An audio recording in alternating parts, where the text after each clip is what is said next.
Hi everybody, my name is Eleni and welcome back to my book corner. We are kind of grungy today, but that's okay. I also will say that I got a new bookshelf, so hopefully that will be filling up, but we had to keep Mr. Duck here because he's my favorite. The point of this video is going to be another book haul.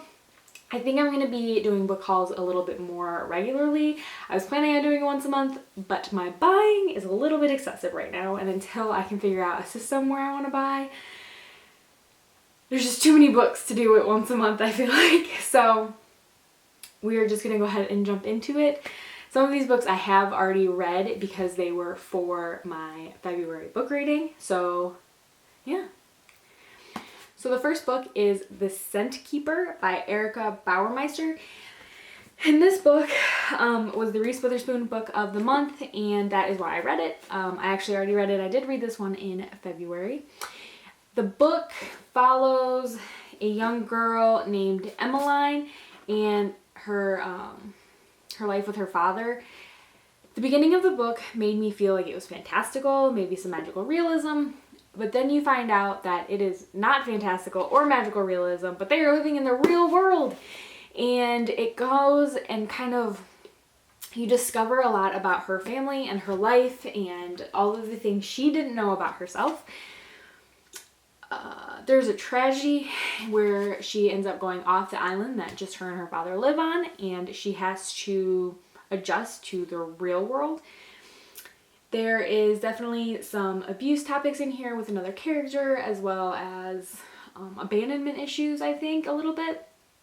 But it was a really good read. If you wanted to hear my full review on it, definitely check out or watch out for my February wrap-up. The next book that I picked up was The Dinner List.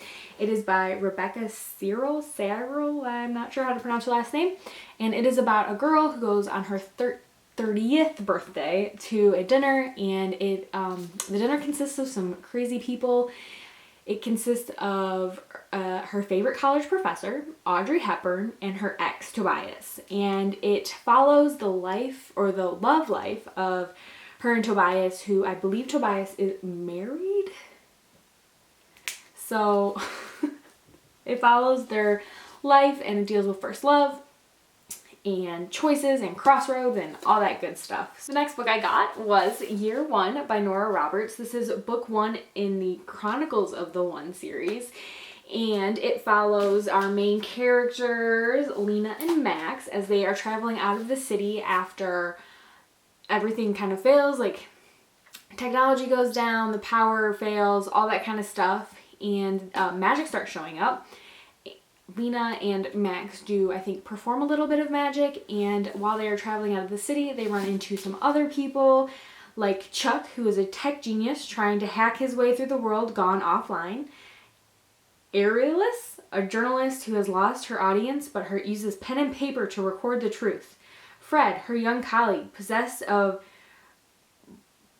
some sort of ability and an optimist that seems out of place in the bleak landscape. And it follows Rachel and Jonah, a resourceful doctor and a paramedic who fend off despair with their determination to keep a young mother and 3 infants in their care alive. So it is like an end of the world kind of book, but not really end of the world.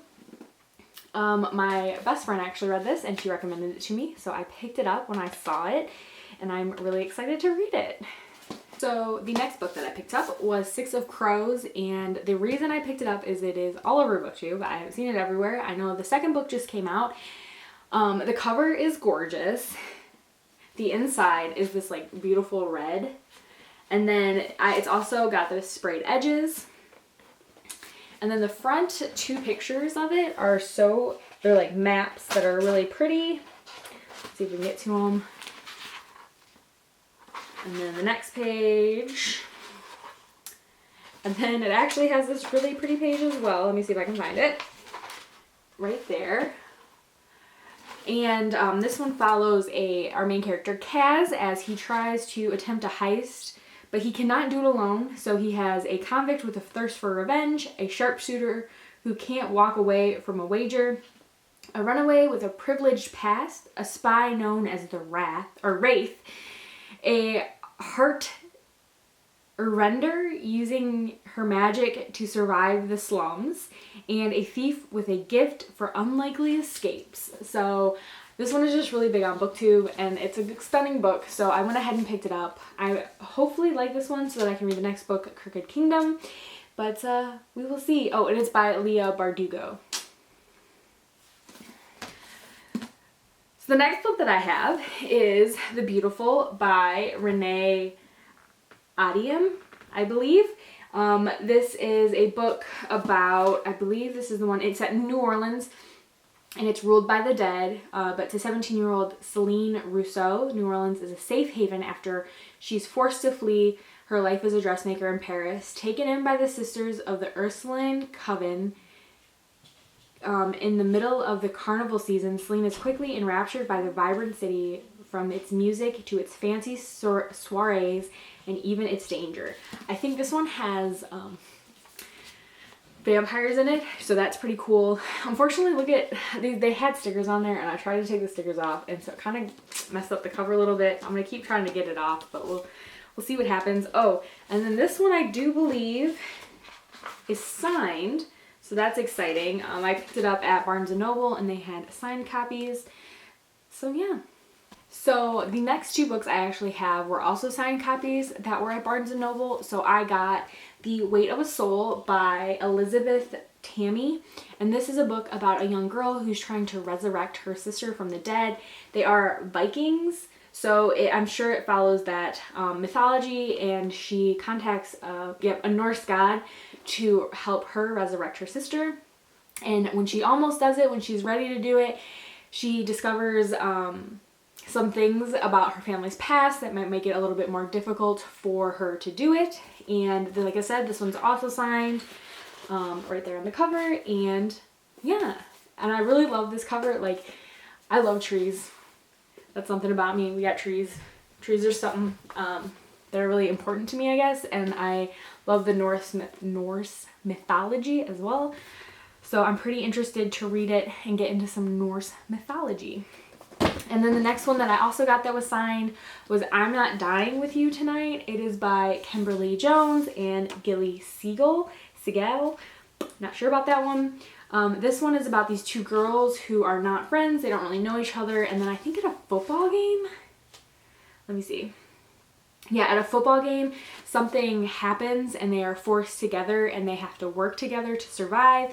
And that's, I'm sure, where the title comes from, I'm Not Dying With You Tonight, where they're trying to escape this and neither of them wants to die.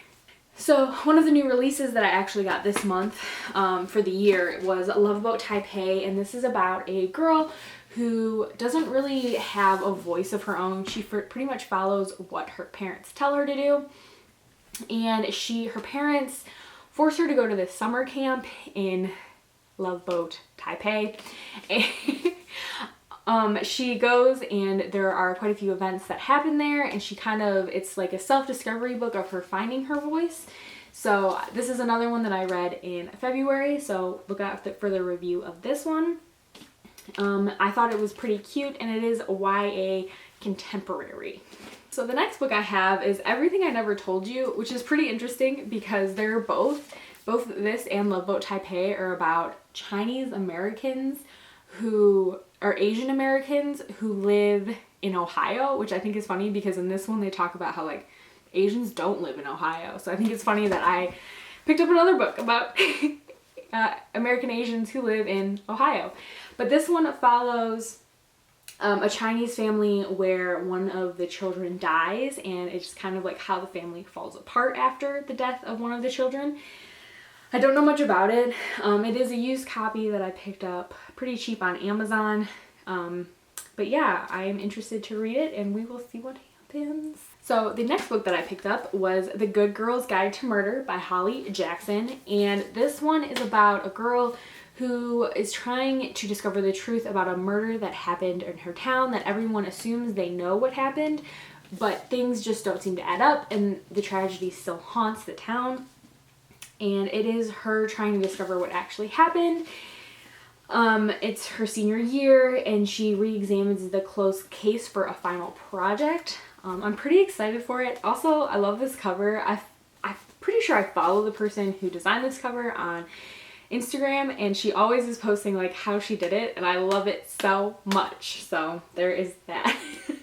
So the next book that I picked up was The Bone Witch by Ren Chiapeko, and I am pretty excited for her new book coming out in March, Wicked as You Wish. So I thought I would go ahead and read some of her older stuff.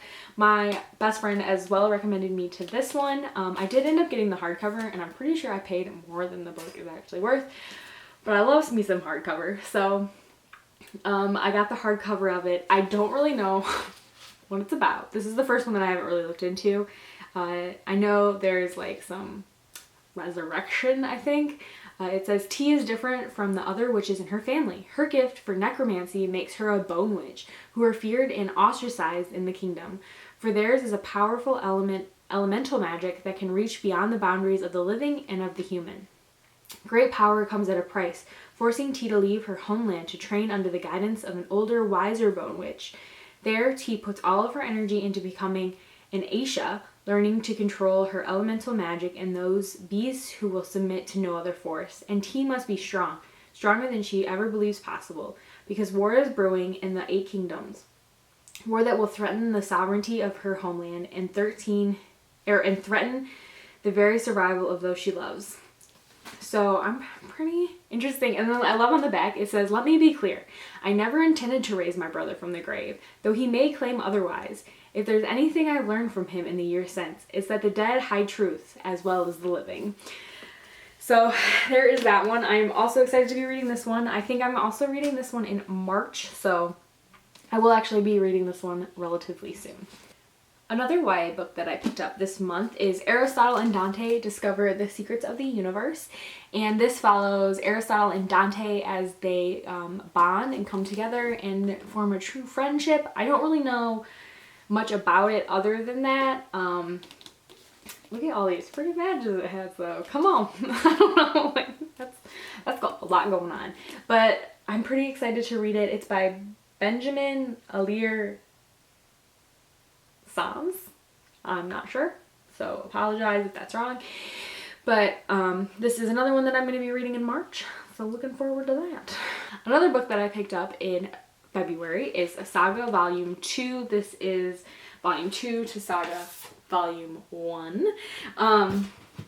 And I'm assuming this is following the same story of the last one, just the next. Obviously, I'm assuming it follows the same 2 characters as they try to escape the authorities and raise their new baby.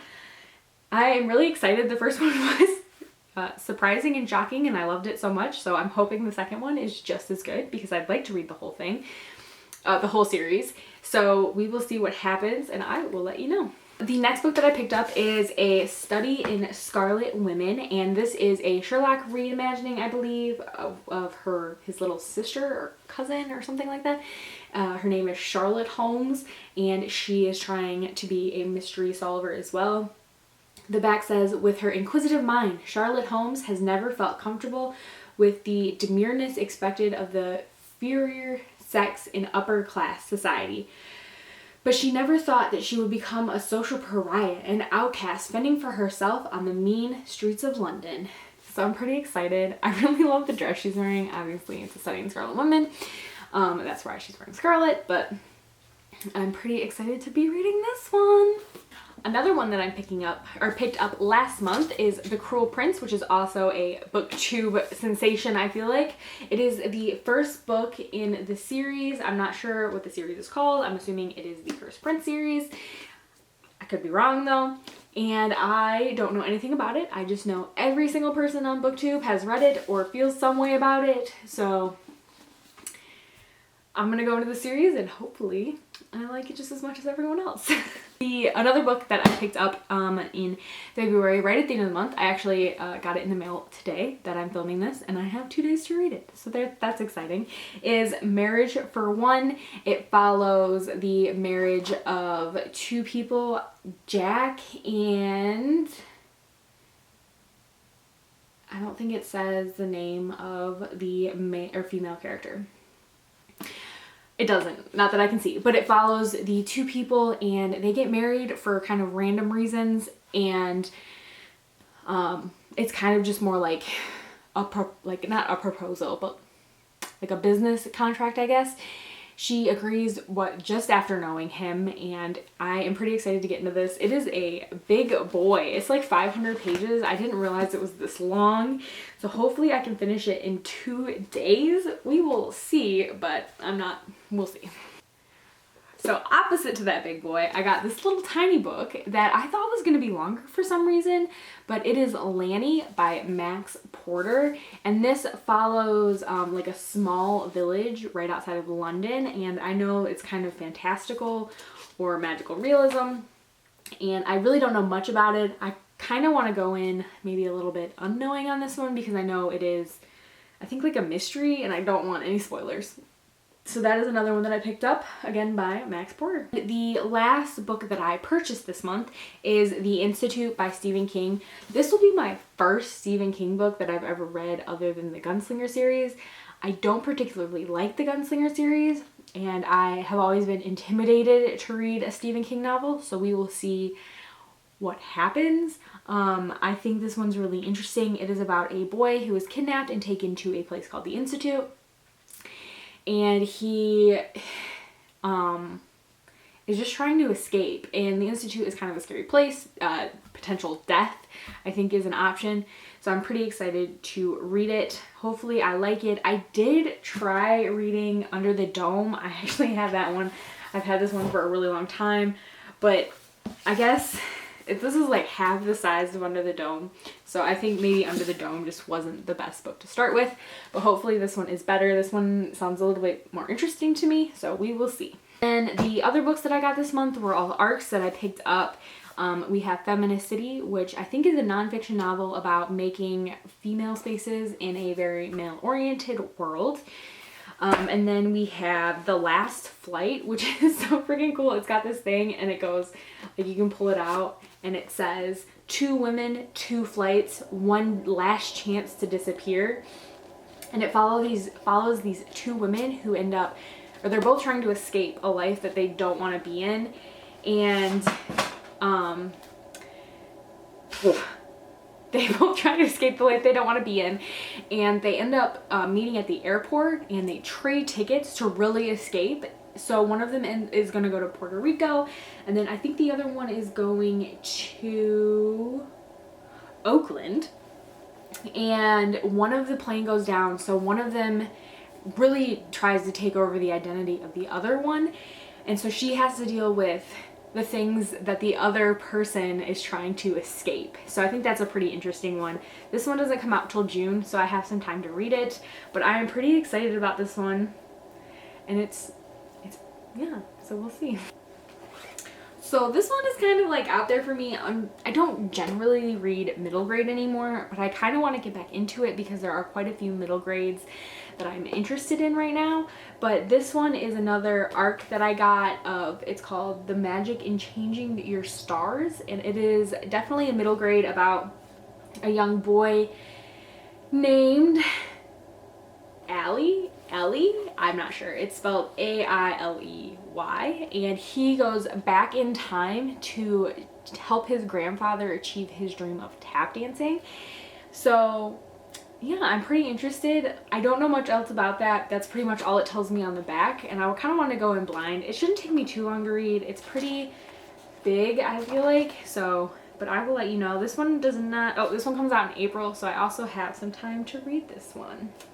This one that I have is Weird But Normal, and I think that this one is another nonfiction novel by Mia Mercado, and it talks about how being a woman in the society we're in now, and as a millennial, and how being a millennial makes maybe some of us a little bit crazy or weird, but I think it's going to be pretty interesting. The little bullets that it has on the back of here, it says depression isn't a competition, but like, why aren't I winning? My dog explains my weekly schedule, mustache lady, white friend confessional, and it treating objects like women.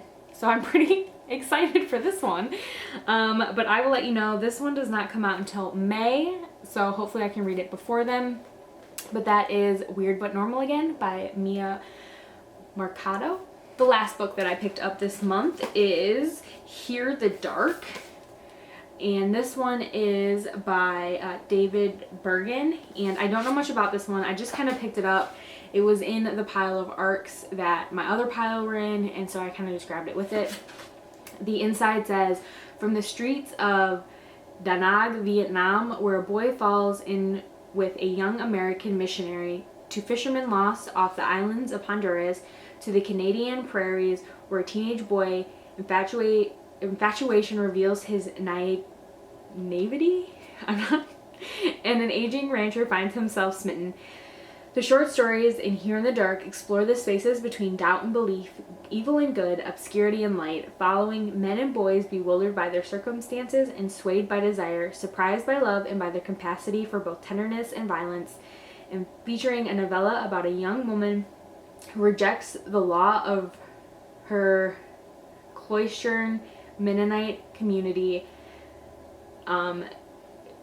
defies, renders complex moral ambiguities, and asks what it means to be lost and how we might be found.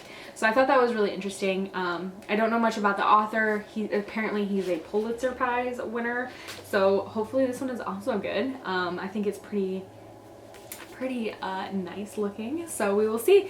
So those are all the books that I have bought or gotten in February, at least for this video. I'm also going to be doing a classics video, but that's going to come out I think later in the week, so look out for that. But I think we had 24 books. Let me count real quick. 1, 2, 3, 4, 5, 6, 7, 8, 9, 10, 11, 12, 13, 14, 15, 16, 17, 18, 19, 20, 23. We had 23 books, and I know quite a few of them I am going to try to read next month, so hopefully I can get to the ones that I am planning on getting to. But let me know if you have read any of the books that I have mentioned and how you felt about them. But I will see you guys next time.